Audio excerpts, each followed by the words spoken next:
abrazos a todos, especialmente, como siempre, a nuestro gran líder natural, que es Pedro Guglielmetti, que le hemos visto ahí en medio de la asamblea, y naturalmente a tantos amigas y amigos que felizmente nos acompañáis desde hace tanto tiempo, y de los nuevos, ¿no? Y los más recientes como este tema. Bueno, dicho eso, bueno, yo creo que voy a seguir un poco la consigna que ha dado Raúl, y es la de ser un poco, digamos, intentar concentrar, ¿no? Concentrar un poco en píldoras algún tipo de reflexiones sobre este tema tan interesante que nos decís, como es el trabajo en la encrucijada, ¿no? De repensar el trabajo. Bueno, yo creo que cómo podemos repensar el trabajo y la forma de regularlo hoy, a la mitad del siglo XXI, ¿no? Como estamos, ¿no? No estamos en la mitad del siglo XXI, pero yo soy un hombre de futuro y veo siempre ya dentro de 25 años, ¿no? Es decir, como tal. Bueno, yo creo que la lectura que se tiene que hacer del trabajo y de la regulación del trabajo es una lectura fundamentalmente derivada del derecho al trabajo o la regulación del trabajo con derechos como una conquista democrática, ¿no? Es decir, en paralelo a la conquista de derechos políticos y civiles y a las libertades públicas, en paralelo a la conquista del derecho al sufragio universal masculino y posteriormente femenino, digamos, la idea de la participación democrática de tantas personas, sobre todo de los trabajadores y las trabajadoras que estaban excluidas, ¿no? de los circuitos de decisión, etcétera. Bueno, junto a eso, la creación del derecho del trabajo moderno aparece como desde mi punto de vista, fundamentalmente como una mediación política del poder en la empresa, ¿no? Y por lo tanto, aunque esta mediación política tiene una cierta ambivalencia, porque mantiene siempre la asimetría entre empresario y trabajador, derivada de la libertad de empresa y derivada, en definitiva, de la aceptación del capitalismo como marco de actuación, pues realmente el momento que están llamando aquí, realmente reconocer el derecho al trabajo como base de la resistencia colectiva, ¿no? Y organizada, como base de los derechos, yo creo que es el elemento central de ese nuevo derecho al trabajo. Bueno, el derecho al trabajo es un proyecto igualitario, ¿no? Yo creo que el derecho al trabajo se basa fundamentalmente en dos grandes vectores. Uno es el vector político estatal, que limita la condición mercantil de la fuerza de trabajo, y otro, que es el más importante, el vector colectivo sindical, ¿no? En donde el vector colectivo sindical tiene una importancia extranormativa, se coloca fuera en muchos momentos del marco constitucional de la relación de trabajo y, en definitiva, reconoce la autonomía y la autotutela del interés colectivo como contrapeso realmente del intercambio salarial y no tanto de la capacidad de intervenir sobre el poder sobre la organización del trabajo, ¿no? Como tal, ¿no? Bueno, yo creo que esa idea es importante porque permite una confluencia con el Estado social, con la idea del Estado social y el reconocimiento de unas libertades, de la libertad sindical plena, y por tanto permite la incorporación del trabajo al consenso básico de la comunidad política, el trabajo entendido como centro de la sociedad y centro, en definitiva, de la cohesión social. Bueno, esa idea del proyecto del derecho al trabajo como un proyecto igualitario lleva consigo, a su vez, esa construcción de la ciudadanía social como una condición política de titularidad que asigna, ¿no?, una serie de derechos en función de esa posición subalterna ocupada por los trabajadores como tal, ¿no? Y, por tanto, yo consigo un principio de reconocimiento de la desigualdad, o, si se quiere, de la necesidad de una igualdad material o sustancial que gravita fundamentalmente con una vinculación positiva para los poderes públicos, mientras que para los poderes privados la igualdad funciona única y exclusivamente de una manera negativa, ¿no? Es decir, únicamente como no discriminación, como la prohibición de tratar desigualmente sobre determinadas causas como tal. Pero, sin embargo, la contratación colectiva, el acto fundamental de la autonomía colectiva, posibilita un compromiso, ¿no? Un compromiso de los poderes privados a una actuación positiva como tal, ¿no? Por lo tanto, el doble vínculo de esa igualdad a través de la norma estatal y a través de la acción colectiva, bueno, permite una interferencia real en la dinámica de la toma de decisiones de la empresa y posibilitaría teóricamente y prácticamente una construcción, digamos, rudimentaria, ¿no?, de elementos de democraticidad en las relaciones laborales como tal. Bueno, este proyecto igualitario que lleva consigo, que quiere llevar consigo el derecho al trabajo, es un proceso, como un proceso de democratización de la sociedad, como un momento de democratización de la producción. Es un proceso que actualmente y desde hace, y fundamentalmente a través de la, digamos, de la implantación hegemónica del neoliberalismo como una ideología fuerte, ¿no?, como una ideología, digamos, a la cual hemos estado sometidos durante prácticamente 40 años, pues es una relación, digamos, ese proceso es un proceso que ha sido limitado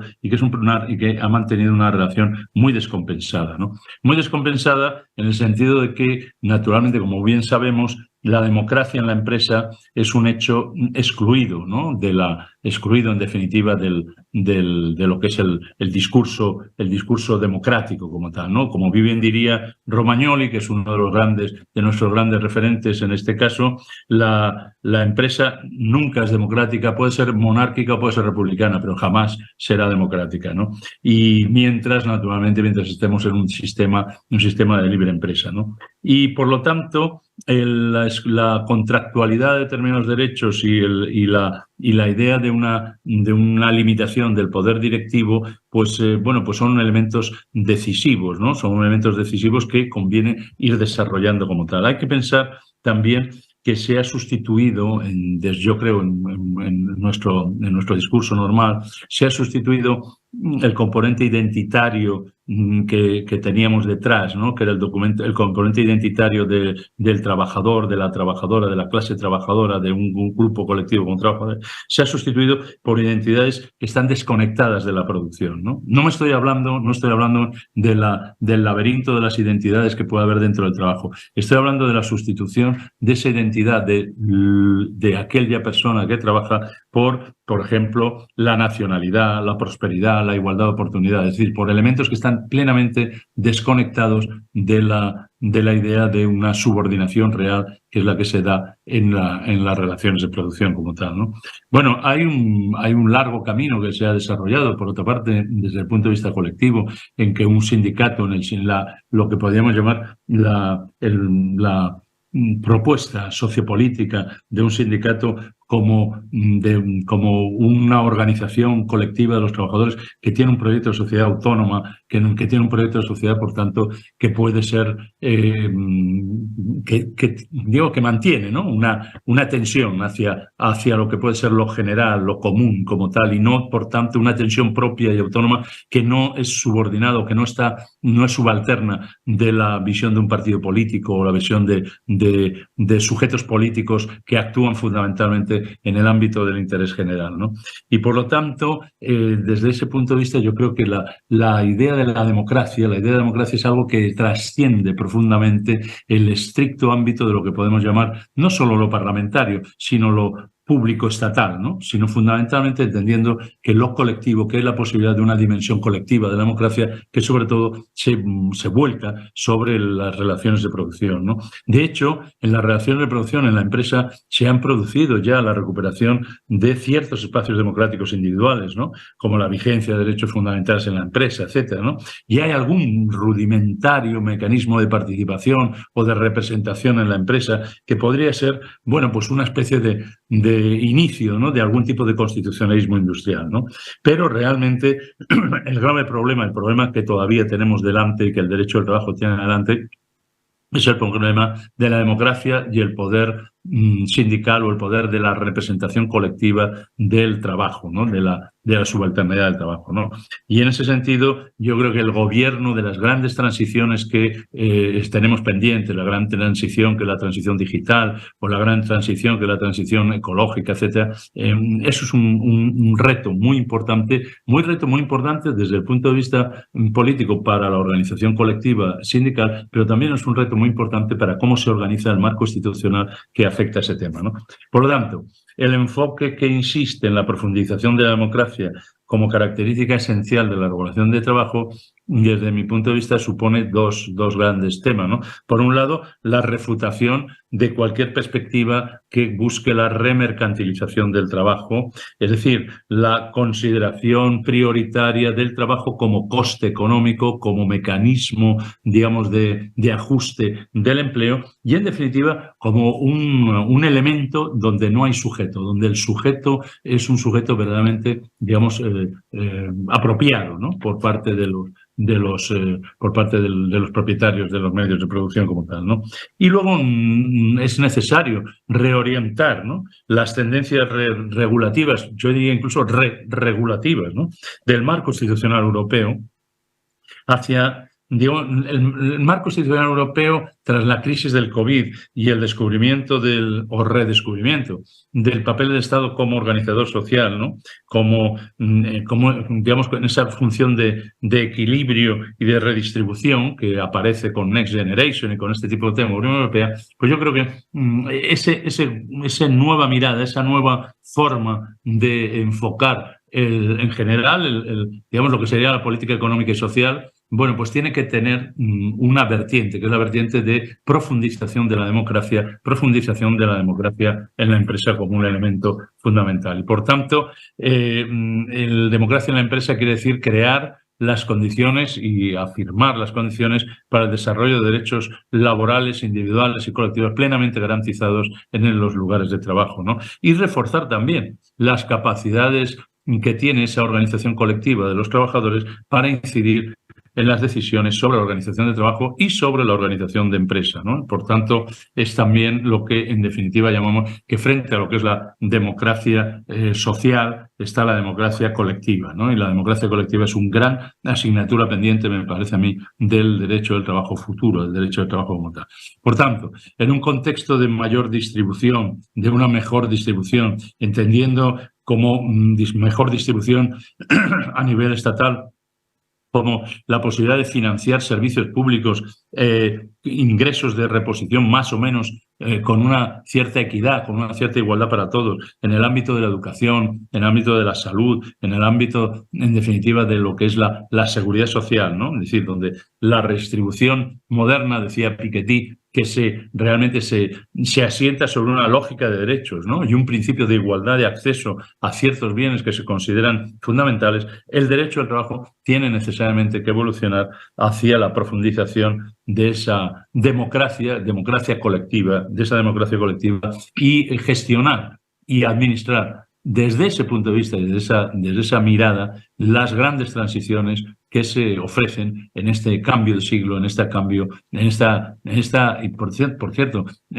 siempre amenazados por una involución constante, ¿no? Primero, evidentemente, digamos, por lo que ha supuesto la pandemia en cuanto a la estructura del capitalismo global, pero hoy actualmente también con respecto al peligro siempre inminente y nunca suficientemente resaltado de una guerra y de una guerra mundial y una guerra en definitiva que pueda acabar incluso con la extinción del género humano, ¿no? Con esa mirada tan positiva, como veis, pues yo acabo y dejo paso a mi querido colega Joaquín Aparicio, que es el que ahora va a intervenir. Muchísimas gracias.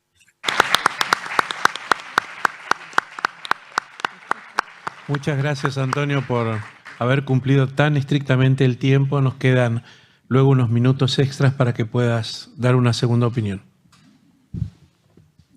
Adelante, Joaquín. Perdón, siga, Joaquín. Bueno, queridas amigas, queridos amigos, es una emoción estar con vosotros, aunque sea de forma virtual, porque este tipo de encuentros, este grupo, ya lo hemos dicho otras veces, es una comunidad de afectos también. No solo científica, no solo intereses, anhelos políticos por una democracia mejor, por un mundo mejor, sino también, y en una medida importantísima, esta comunidad de afectos que, aunque esta vez no se hayan podido expresar dándonos abrazos físicos en Buenos Aires, bueno, lo hacemos de esta forma, desde aquí. Así que muchas gracias por darnos esta oportunidad. Y naturalmente con la emoción de saber que tenéis entre vosotros al incombustible Pedro Guglielmetti. Realmente el impulsor, el alma de todo esto. Pedro, va por ti. Bien, creo que Antonio acaba de dejar el tema en un punto en el que yo quiero continuar, pero quiero empezar resaltando algo que es bastante evidente y que todos lo sabemos. Que si realmente el derecho del trabajo llegó a constituirse, a ser el moderno derecho del siglo XX, frente a los tradicionales derechos civiles, etc., fue porque hubo una lucha de los trabajadores en pos de conseguir mayores metas de dignidad y de garantía de la existencia, de disfrutar de los bienes comunes, a los cuales participaban con su trabajo, pero no podían disfrutar de ellos. Bueno, eso fue una lucha tremenda, como todos sabemos, y poco a poco se fueron arrancando esos derechos. En definitiva, la historia es una historia de tensiones sociales, pero no siempre la historia es un camino hacia mayores cotas de bienestar, de libertad, de igualdad. Hay avances y hay retrocesos. Y hemos visto en los últimos años, ha hecho alguna referencia Antonio ahora, a importantes retrocesos. Los 40 años del neoliberalismo no han desaparecido. Recuerdo que tuvimos un encuentro en Montevideo, la Universidad de la República, cuyo título muy optimista era, el seminario era ¿y después del neoliberalismo qué? Con el pesimismo que le caracteriza, Humberto Romagnoli dijo, más neoliberalismo. Efectivamente, no ha habido todavía una sustitución, un cambio radical hacia nuevas cotas de profundización de la democracia y de la igualdad. Pero algunas señales sí hay, efectivamente sí hay, y es en los que yo me quiero detener ahora. En concreto, porque creo que es un ejemplo importante, la Unión Europea con la crisis de 2008 fue realmente la sostenedora, la Unión Europea, las autoridades de la Unión Europea, en concreto la Comisión y el Consejo, fueron los sostenedores de las políticas de austeridad, que fueron impuestas a sangre y fuego a todos los países, sobre todo los países del sur de Europa, de forma muy dramática, en el caso de Grecia, pero también a países como España, Portugal, Italia. Y fue sorprendente porque en el 2008 lo que pusieron en marcha fue la recuperación de una vieja idea que venía desde 1996, que era el Pacto de Estabilidad y Crecimiento, que venía como una antesala de la moneda única, del euro. La constitución, o sea, la creación de esta moneda única impondría unas reglas fiscales muy estrictas a los estados para que no superasen un déficit superior al 3% del Producto Interior Bruto, ni superasen tampoco una deuda pública superior al 60% del mismo Producto Interior Bruto. Eran unas cifras arbitrarias.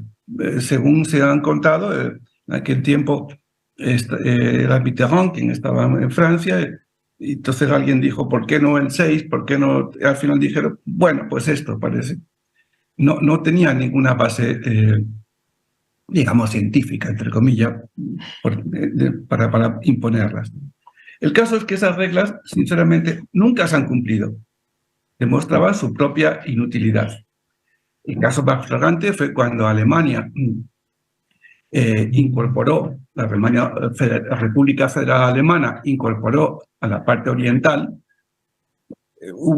hizo unos gastos extraordinarios, superó con mucho tanto el déficit público como la deuda pública y no pasó nada. La Unión Europea no impuso ninguna sanción a Alemania. Obviamente era la gran locomotora, ¿no? Pero lo curioso es que cuando llega la crisis de 2008, la Unión Europea, especialmente la Comisión, no sabe cómo reaccionar. Y hay un silencio absoluto en los primeros momentos para después reaccionar ¿cómo? Con la austeridad, con la política de la austeridad. Entonces establecieron unos mecanismos de control, tanto control de los presupuestarios de los Estados miembros, de tal manera que a través de unos mecanismos que lo llamaban el six-pack y el two-pack, leyes europeas en definitiva, imponían que los estados tuviesen que elaborar sus presupuestos en el llamado semestre europeo, mandar el borrador de los futuros ley de presupuestos, que era la ley fundamental, a Bruselas, donde serían estudiados y si se advertía que había desviaciones, podrían incluso estar expuestos a gravísimas sanciones económicas. Bueno, esto se perfeccionó incluso, se avanzó en ello con otros dos tratados, el Tratado del Mecanismo Europeo de Estabilidad y el de Estabilidad, Coordinación y Gobernanza de la Unión Europea, que imponían severísimas reglas. Y, es más, imponían que cualquier ayuda que recibiesen los Estados miembros tendría que estar sometida a una estricta condicionalidad. Quería decir que tenían que someter sus cuentas públicas a esos rigores presupuestarios y significaba que había que pagar primero a los emprestadores privados que invertir en los derechos sociales. Porque eso implicó, como en el caso español y otros muchos, incluso modificaciones constitucionales para dar preferencia a la deuda, esta deuda contraída por el Estado con bancos privados antes que satisfacer aspiraciones de los trabajadores y de la ciudadanía. Bueno, lo curioso es que estas reglas terribles es verdad que funcionaron para mal y crearon una situación de dificultad económica extraordinaria, social y política. Provocó que mientras que durante algunos años el proyecto europeo era una especie de faro atractivo, una luz que iluminaba a los pueblos de Europa en camino de una mayor integración política y social y mayores cuotas de bienestar, se transformó en algo odioso. Y poco a poco los distintos pueblos de la Unión, de los Estados miembros, empezaron a alejarse del ideal europeísta que durante mucho tiempo existía. Es decir, se empezaba a socavar los cimientos de la construcción europea.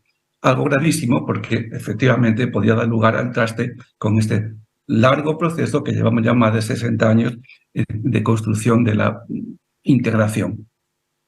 Y apareciendo fenómenos. De ahí se explica el Brexit por un sitio, que tiene sus particularidades, pero también esta. Y en segundo lugar, la aparición de movimientos neofascistas, vamos a decirlo así, en distintos países de Europa, que son profundamente anti-europeístas. Reclaman una especie de idílica soberanía nacional que no existe para realmente socavar el avance en mayores cuotas de libertad, igualdad y justicia que solamente se puede conseguir en una escala hoy, en un mundo globalizado, en una escala supranacional.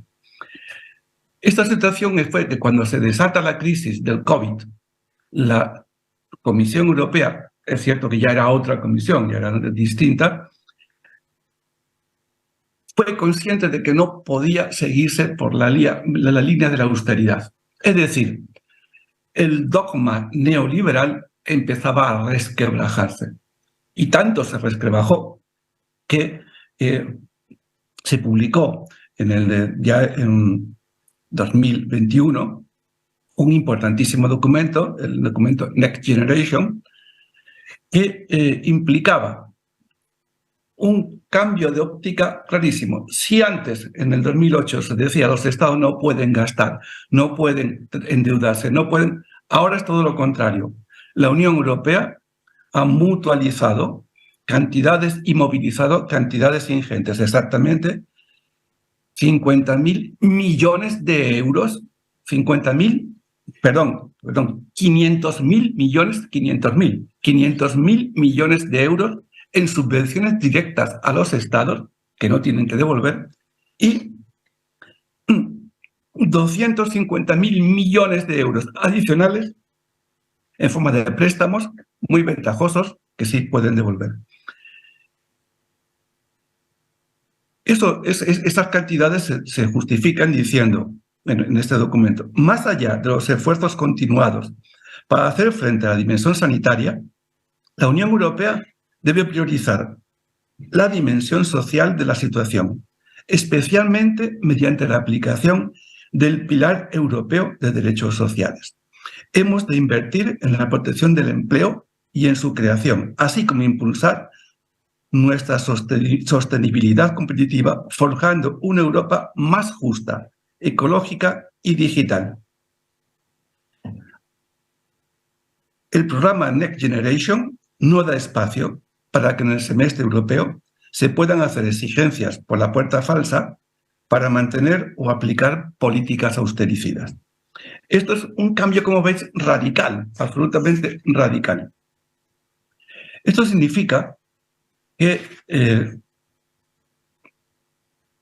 a partir de este momento, los estados, utilizando los fondos que vienen de la Unión Europea, que son fondos, sin embargo, que se dan para objetivos concretos y bajo un estricto control, por supuesto, pero tienen que actuar en torno a 6 pilares.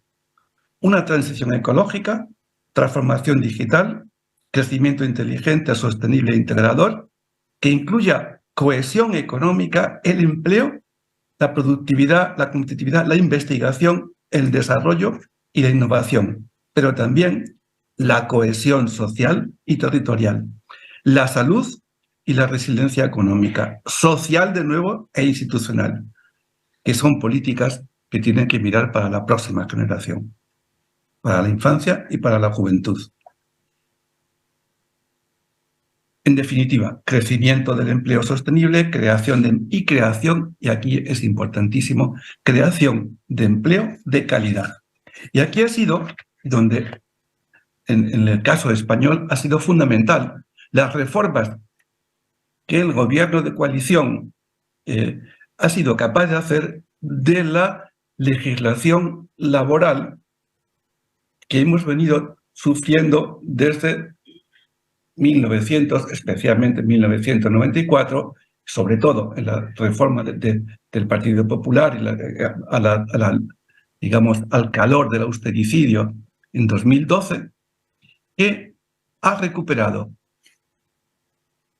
el principio de estabilidad en el empleo y el contrato de trabajo por tiempo indefinido como el modo central de vincular al trabajador con la empresa, exigiendo causas para los contratos temporales.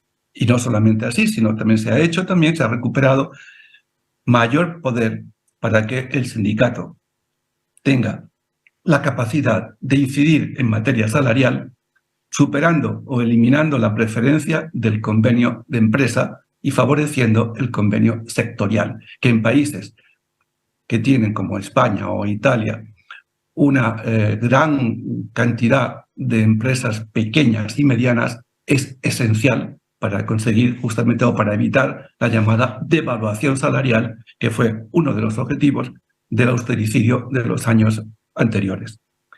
Creo que se abre un nuevo panorama, pero como todo nuevo panorama, nos encontramos que todo dependerá de las tensiones de la vieja señora, la correlación de fuerzas, que nos decían en los viejos tiempos. Efectivamente, todo dependerá de esto y en los próximos tiempos. Pero ahora es cierto que ya empieza a verse claramente por muchos sectores de la sociedad que hay cosas importantísimas que no pueden ser olvidadas, como es la protección de la salud, la educación y el mantra de bajar impuestos, de la ventaja fiscal para los ricos, empieza también a resquebrajarse por tantos sitios, aunque no deja, sin embargo, de estar ahí. Y en definitiva es un nuevo campo de confrontación. Y es posible que en los próximos años veamos cómo los dilemas en los que nos encontramos, más neoliberalismo o menos. Yo soy optimista y espero que, o ya estoy viendo señales que apuntan en una dirección contraria a la que hemos venido sufriendo en los últimos años.